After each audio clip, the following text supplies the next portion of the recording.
अस्सलाम वालेकुम दोस्तों। अॼु मां तव्हांखे ॿुधाईंदुसि हिकु सिंध जे ख़ूबसूरत हारे जी कहाणी। त दोस्तों, उन हारे जो नालो आहे अलाहदाद। ऐं अलाहदाद केतिरी ख़ूबसूरत अंदाज़ सां ऐं सुठे तरीक़े सां पंहिंजो हारपो कयो ऐं ॿियनि हारनि खे बि उन पैदावार जी बि तरीक़े जा मुख़्तसिर हिकु तजुर्बा ॾिना। त दोस्तों, हिन सिंध में हिकु ख़ूबसूरत दरिया वहंदो आहे ऐं उन दरिया मां हिकु नंढा नंढा वाह वहंदा आहिनि ऐं उन वाहनि मां नंढियूं नंढियूं शाखूं निकिरंदियूं आहिनि ऐं उन शाखुनि मां जेके वाटर निकिरंदा आहिनि उन वाटरनि जे वसीले असां पंहिंजो फ़सुलु आहे ऐं उन मां गुज़र सफ़र कंदा आहियूं।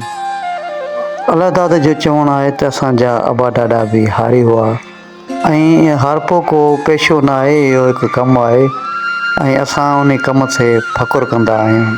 पर सिंध में पोखईअ खे पंहिंजी चैलेंज सां मुंहुं ॾियणो पवे थो।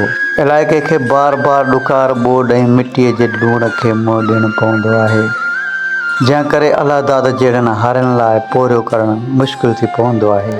अलाहदाद जो चवणु आहे त मुंहिंजो ख़्वाबु आहे त पंहिंजे ख़ानदान खे बहितरु ज़िंदगी ॾियां। मां चाहियां थो त मुंहिंजा ॿार सुठी तइलीम हासिलु कनि ऐं संदनि मुस्तक़बिल हमेशह लाइ रोशन हुजे।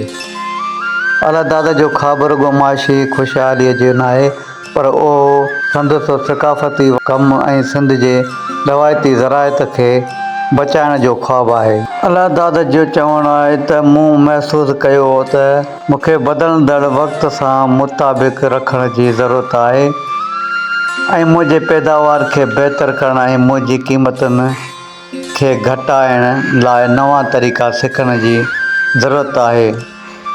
तरबियती प्रोग्राम जी मदद सां अलाहदाद नामियाती भाणनि जो इस्तेमालु शुरू कयो।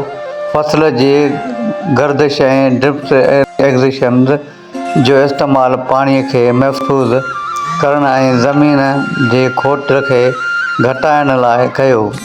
अलाहदाद जी कामयाबी सिर्फ़ु हिन इनफ़रादी कामयाबियुनि जे बारे में न आहे, उहो हिन जे सभिनी ते असरअंदाज़ करण बाबति आहे।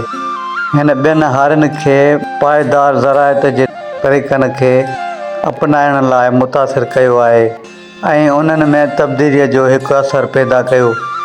अलाहदाद जो आख़िरी शाट पंहिंजे मैदान में बीठल अफ़क़ ॾांहुं ॾिसी फ़ख़्रु ऐं कमाल जे अहसासनि सां सिंध जे लंदड़ हारीअ अलाहदाद जी कहाणी उमेद ऐं इज़्म जे क़ुवत जो सबूत आहे। हिन मुश्किलातुनि खे मुंहुं ॾियण में कॾहिं बि न हिमत न हारी ऐं संदसि ईंदड़ नस्ल जो बि मुस्तक़बिल ठाहियो।